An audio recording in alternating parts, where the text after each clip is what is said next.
Le sauveur du monde a porté la croix, le poids de ma dette, le prix payé, mon salut parfait, oui libre à jamais.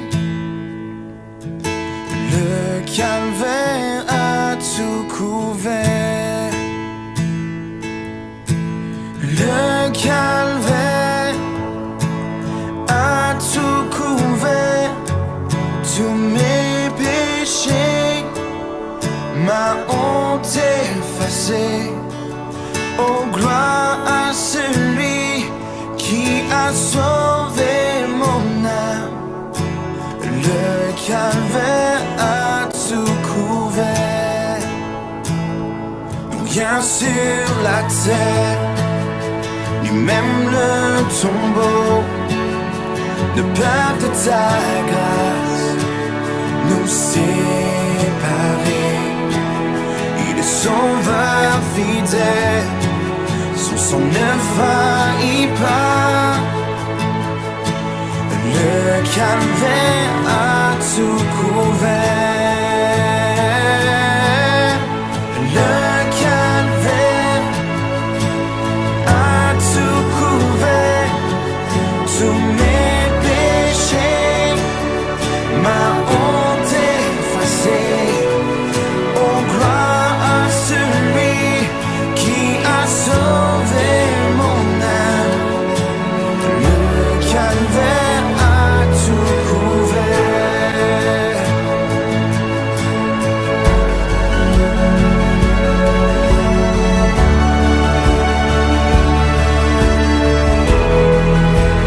L'honte que j'ai ne peut nous purifier.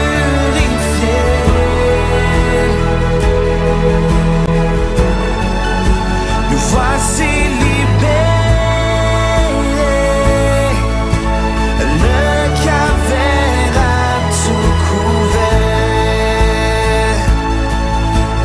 Le calvaire a tout couvert. Tous mes péchés, ma honte effacée. Oh, gloire à celui qui a sauvé mon âme.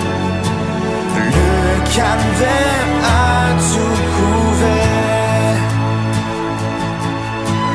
Le calvaire a tout couvert. Tous mes péchés, ma honte effacée. Oh, gloire à celui qui a sauvé mon âme. Le calvaire a tout couvert.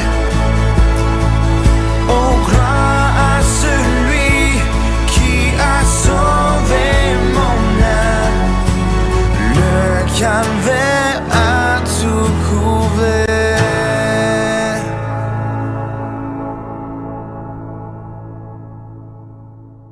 Mes frères et sœurs, j'espère que vous avez passé une excellente journée.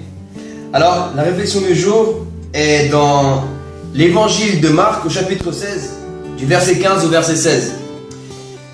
Vous savez que lorsque Jésus est venu sur terre, il nous a laissé 3 grands commandements. Le premier commandement qu'il nous a laissé, c'est aime ton Dieu par-dessus tout, de tout ton cœur, de toute ton âme et de toute ta pensée. Il a aussi dit, le deuxième commandement, aime ton prochain comme toi-même. Et en ce commandement-là s'accomplit toute la loi de Moïse. Car si tu aimes ton prochain, tu ne vas pas le tuer, parce que tu ne fais pas ce que tu ne veux pas qu'on te fasse à toi. Si tu aimes ton prochain, tu ne vas pas lui prendre sa femme, parce que tu ne voudrais pas qu'on te fasse pareil. Si tu aimes ton prochain, tu ne vas pas le voler, parce que tu ne voudrais pas qu'on te fasse pareil. Alors Jésus-Christ nous a enseigné que en la loi aime ton prochain comme toi-même, s'accomplit toute la loi que Dieu nous a donnée à travers Moïse. Maintenant, on oublie souvent de mentionner le 3e commandement que Jésus-Christ, notre Seigneur, nous a laissé. Au verset 15, il est dit: puis il leur dit, allez dans le monde entier, proclamer la bonne nouvelle à toute la création. Celui qui croira et qui sera baptisé sera sauvé, mais celui qui ne croira pas sera condamné. Notre Seigneur nous a donné un ordre. Il n'a pas dit « s'il vous plaît » ou « ceux qui veulent, vous pouvez aller, les autres rester ». Non, c'est un ordre, c'est un commandement comme tous les autres. Tous, nous sommes tous appelés à annoncer, à proclamer la bonne nouvelle. Le problème, c'est que beaucoup d'entre nous croyons que Jésus nous demande de convaincre. Alors que Jésus n'a pas dit « allez convaincre tout le monde ». Il a dit « allez proclamer la bonne nouvelle ». Dieu nous demande simplement d'obéir, mes frères et sœurs. Toi qui me regardes, qui t'appelle peut-être chrétien, évangélique, protestant, catholique, témoin de Jéhovah. Aujourd'hui, je veux parler à tout le peuple de Dieu en Jésus-Christ. Et même si toi tu ne crois pas en Dieu, qui m'écoute, tu es musulman ou juif, ce message est aussi pour toi, pour que tu saches pourquoi est-ce que tu vois des personnes qui proclament le nom de Jésus dans les rues. Parce que la parole de Dieu nous dit que c'est par la folie de la prédication que Dieu a décidé de sauver l'humanité. Jésus, dans ce passage, était en train de parler à ses disciples. Maintenant, moi, je te pose la question à toi. Est-ce que tu es un disciple de Jésus, oui ou non? Si oui, eh bien, tu dois faire cela. Peu importe si tu n'es pas théologien, peu importe, moi, je connais rien non plus de la théologie. Moi, je suis pas calé en ça. Juste, j'ai une Bible, j'ai le Saint-Esprit et j'obéis mon Seigneur. Si tu veux savoir comment j'étais à l'école, j'étais nul à l'école. Mais le Seigneur prend les personnes justement faibles, les personnes qu'on appelait ignorantes, des personnes qui ne croyaient même pas en elles-mêmes. Parce que Dieu ne choisit pas des personnes capacitées. Dieu capacite ses élus. Si Dieu t'a choisi, si Dieu t'appelle, il ne te demande pas. Ne fais pas comme Jérémie qui a dit « Mais Seigneur, je suis trop jeune, je ne sais pas ». Il a dit « Avant que tu sois dans le ventre de ta mère, je t'avais déjà choisi pour les nations ». Moïse aussi a dit « Mais Seigneur, je bégaye ». Le Seigneur s'est fâché. Le Seigneur ne te demande pas ce que tu sais faire ou pas. Il te demande est-ce que tu veux obéir, oui ou non. Proclame la bonne nouvelle. Maintenant, Jésus a dit aussi, celui qui veut me suivre, qu'il prenne, qu'il renonce à lui-même. Mais renoncer à lui-même, ça veut dire quoi, mon frère, ma soeur? Ça veut dire que tu dois renoncer à ton orgueil. Tu dois renoncer à que, quand tu vas prêcher la bonne nouvelle, il y a des gens qui vont t'insulter. Il y a des gens qui vont te critiquer. Des gens qui vont dire, mais, excuse-moi, mais t'es un fou. Tu t'affiches. Et ils vont t'insulter beaucoup de choses. Ils vont vouloir même te taper, certains. Et toi, tu ne dois pas plaire, tu ne dois pas chercher plaire aux êtres humains. Tu dois chercher plaire à Dieu. Même l'apôtre Paul, on a parlé dans la lettre aux Corinthiens, 1 Corinthiens chapitre 8, verset 16, il a dit « Si j'annonce l'évangile, il n'y a pour moi aucun sujet de fierté, car c'est une nécessité qui m'est imposée. Et malheur à moi si j'annonce pas l'évangile. Malheur à moi, malheur à nous si nous n'annonçons pas la bonne nouvelle. Est-ce que tu sais que plus vite nous allons annoncer la bonne nouvelle, plus vite notre Seigneur viendra? Qu'est-ce que le Seigneur nous a dit dans Matthieu 24? Il a dit, ce message de la bonne nouvelle sera annoncé au monde entier. Et viendra la fin. Mais si nous restons chez nous, dans nos églises ou dans nos maisons, à faire que des réunions, à apprendre. C'est bien d'apprendre. Moi, je suis pour tout. Il faut avoir un équilibre. Il faut aller à l'église, il faut faire des réunions de maison, il faut louer le Seigneur, il faut lire la parole, mais il faut aussi prêcher la bonne nouvelle. Parce que comment se sauveront-ils si personne ne leur dit la vérité? En qui croiront-ils s'ils ne savent même pas en qui croire? C'est ta responsabilité. Le jour du jugement, le Seigneur va te demander des comptes à toutes les personnes qu'il t'a dit. Parle-lui de moi, mon enfant. Dis-lui que je l'aime. Tu n'es pas obligé de sortir un verset. Si tu ne connais pas de verset, ne sois pas frustré. Dis-lui simplement, tu sais quoi, je ne te connais pas, je ne sais pas pourquoi je te dis ça, mais Dieu il a un plan merveilleux pour ta vie. Et seulement Jésus-Christ pourra te donner la vie éternelle et personne d'autre. Voilà, toi qui m'écoutes aujourd'hui, mon frère, ma soeur, je voudrais t'encourager. Lève-toi. Le Seigneur a changé le monde avec 12 personnes. Judas s'est suicidé, mais après Dieu a appelé l'apôtre Paul. Donc ils étaient 12. Il y a eu beaucoup de disciples après. Mais avec 12 personnes, Jésus a changé le monde entier. Je ne sais pas t'habites dans quelle ville, je ne sais pas t'habites dans quel pays, mais dans ta ville, dans ton quartier, Dieu va t'utiliser pour provoquer un réveil. Commence tout seul. Même si tu te dis j'ai envie de prêcher la bonne nouvelle mais je suis tout seul. Tu sais quoi? Jésus n'a même pas attendu d'avoir quelqu'un. Jésus alors qu'il est sorti du désert, rempli du Saint-Esprit, il a annoncé la bonne nouvelle. Il a dit, le royaume des cieux approche, repentez-vous. Et après, il a appelé Pierre et André. Mais d'abord, il a commencé tout seul. Alors si le Seigneur te demande de commencer tout seul, obéis le Seigneur. Parce que c'est le Saint-Esprit qui va convaincre les personnes. C'est pas toi. D'accord, mon frère? Alors simplement obéis.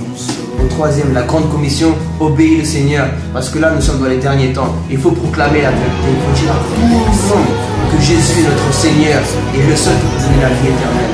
Et seul lui nous a réconciliés avec notre Dieu le Père. Amen. Passez une excellente soirée et soyez bénis. À demain. Le Messie mort par amour, mais il a triomphé, car il est ressuscité.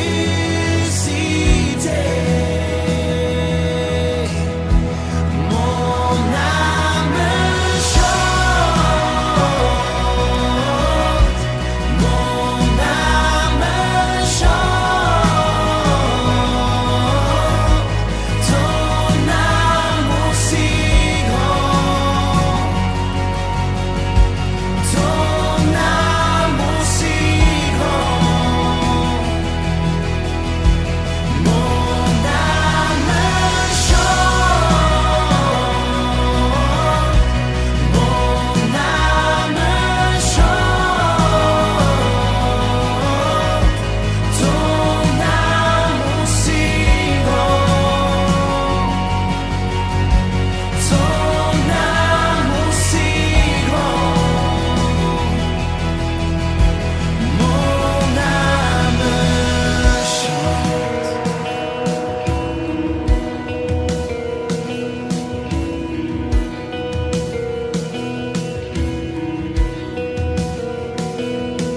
Au voir ce tendre ami,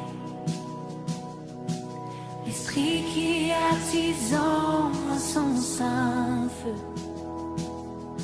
une aide toujours présente quand la vérité semble distante.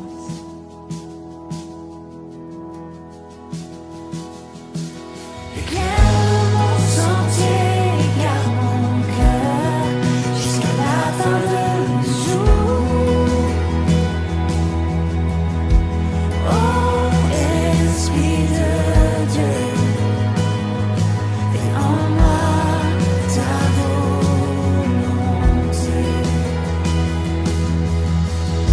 Oh, Esprit de Dieu, règne en moi tout jamais.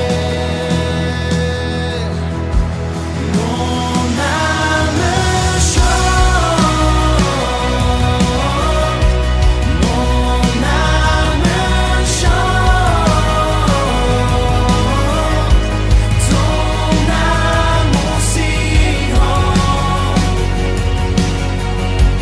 ton amour si grand. Mon âme chante, mon âme chante, ton amour si grand, ton amour si grand. Mon âme chante,